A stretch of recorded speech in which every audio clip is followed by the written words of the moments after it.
Hello and welcome students. आज हम लोग पढ़ने वाले हैं क्लास 8 वसंत का चैप्टर नंबर 4 दीवानों की हस्ती। ये एक कविता है, बहुत इंटरेस्टिंग कविता है ये। तो इस कविता को लिखा है भगवती चरण वर्मा ने। बहुत इंटरेस्टिंग सी कविता है ये। स्टार्ट करते हैं। हम दीवानों की क्या हस्ती है, आज यहाँ कल वहाँ चले, मस्ती का आलम साथ चला, हम धूल उड़ाते जहाँ चले। तो ये बताना चाहते हैं कि हम जो दीवाने हैं, हमारी क्या ही हस्ती है, हमें कौन ही जानता है। आज हम यहाँ पर हैं, कल हम वहाँ पर चले गए। हम लोग मस्ती का आलम, मतलब अपने साथ साथ मस्ती, जहाँ पर भी जा रहे हैं मस्ती कर रहे हैं, कुछ भी टेंशन वगैरह नहीं ले रहे कि एग्जाम में फेल हो रहे हैं, पास हो रहे हैं, ये कोई टेंशन नहीं है। मस्ती मस्ती कि हमारे पास पैसा है या नहीं है, हमारे पास अच्छी गाड़ी है या नहीं है, अच्छे फ़ोन है या नहीं है, कोई टेंशन नहीं। मस्ती हर जगह जहाँ पर भी जा रहे हैं वहाँ पर मस्ती मस्ती साथ में लेकर जा रहे हैं। धूल उड़ाते जहाँ चले, जहाँ पर भी जा रहे हैं ये वहाँ पर धूल तो उड़ाते हैं। जब हम चलते हैं तो हम जब स्टेप्स रखते हैं तो उससे क्या होता है, थोड़ी मिट्टी उड़ती है। तो उसी की बात हो रही है कि धूल उड़ाते जहाँ पर भी गए हैं वहाँ पर अपनी मस्ती में, मतलब कि कोई टेंशन नहीं है।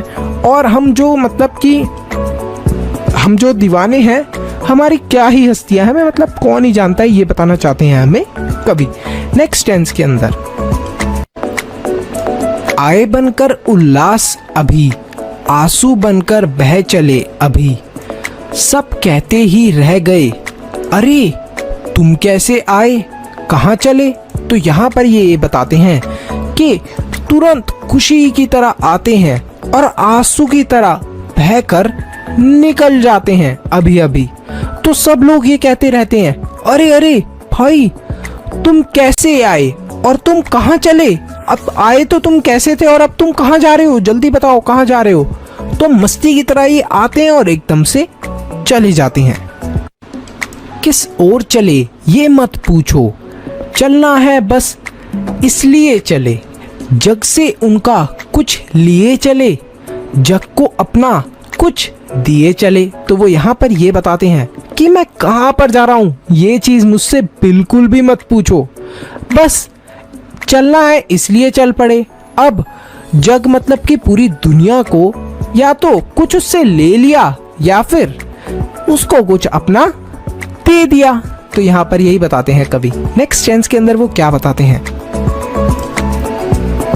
दो बात कही दो बात सुनी, कुछ हंसे और फिर कुछ रोए, चक्कर सुख दुख के घूंटों को हम एक भाव से पिए चले। तो यहाँ पर पोएट ये बताना चाहते हैं, कवि ये बताना चाहते हैं कि हमने कभी मतलब कि ये कौन थे, दीवाने थे, मस्त आदमी थे, तो इन्होंने कभी किसी को दो बात कह दी और कभी किसी से दो बात सुन ली।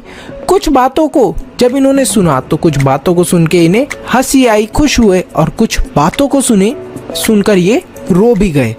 कुछ बातों को जब इन्होंने देखा या फिर सुना तो इन्हें बुरा भी लगा, लेकिन उन चीज़ों को इन्होंने दिखाया नहीं, एक्सप्रेस नहीं करा और एक ही भाव से पिए चले और एक ही मेंटालिटी से या फिर उन चीज़ों को शो नहीं करा। जैसे हमें कभी किसी चीज़ का बुरा लगता है तो हमने शो नहीं करा, या फिर कभी किसी चीज़ का बहुत ही अच्छा लगा तो हमने शो नहीं करा और अपना नॉर्मल ही अपनी ज़िंदगी को चलाते चले। तो ऐसा ही ये करते हैं। आगे देखते हैं। हम भिखमंगों की दुनिया में स्वच्छंद लुटा कर प्यार चले, हम एक निशानी सी ओर पर ले असफलता का भार चले, अब अपना और पराया क्या आबाद रहे रुकने वाले, हम स्वयं बंधे थे और स्वयं हम अपने बंधन तोड़ चले। तो यहाँ पर कवि ये बोलना चाहते हैं इन दोनों स्टेंस के अंदर कि क्या था कि ये जो पूरी दुनिया है ये भिखमंगों की है। भिखमंगे मतलब कि गरीब, जो लोग मांगते रहते हैं, किसी को वो चीज़ देते नहीं है। तो ये इस तरीके से बता रहे हैं कि दुनिया के अंदर ऐसा ही है, रियलिटी के अंदर भी, कि लोग तुमसे चीज़ें लेने की कोशिश करते हैं, कभी कोई तुम्हें कोई चीज़ देगा नहीं। तो यहाँ पर भी ऐसा ही होता है। तो ये जो थे कवि, ये अपने जैसे जो लोग थे, दीवाने लोग थे, उनके बारे में ये बताते हैं कि स्वच्छंद मतलब कि खूब सारा ये जो प्यार था ये ऐसे ही लोगों को देते हुए चले। इन्होंने इस पूरी दुनिया के अंदर जहाँ पर लोग मांगते रहते हैं, कोई चीज़ देते नहीं है, यहाँ पर इन्होंने बहुत सारा दुनिया के अंदर लोगों को प्यार दिया। हाँ, एक बात ज़रूर थी कि इस प्यार देने की वजह से और इन सब चीज़ों को करने की वजह से ये असफल रह गए, असफल रहे, मतलब कि कुछ हासिल नहीं कर पाए और यही भार लेकर ये इस दुनिया से जाएंगे अगर इनकी डेथ होती है तो।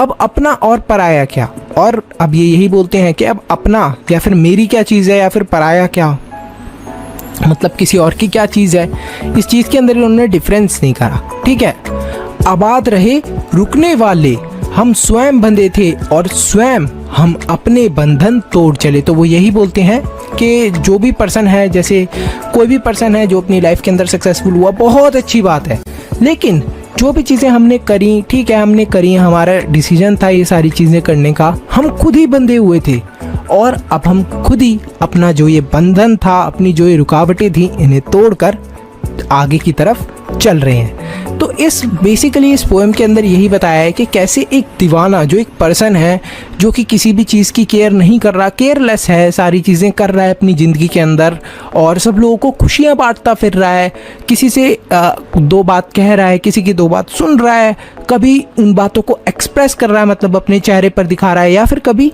मूव ऑन कर रहा है, चलता जा रहा है। तो काफ़ी इंटरेस्टिंग सी ये पोएम थी, काफ़ी इंटरेस्टिंग हमें पता चला इस पोएम के बारे में। तो यहीं पर हमारी ये जो पोएम है ये ख़त्म होती है। फटाफट वीडियो को लाइक करें, चैनल को सब्सक्राइब करें, इसी के साथ क्लास 8 की प्लेलिस्ट चेक करें, बहुत सारे वीडियोज़ अपलोडेड हैं।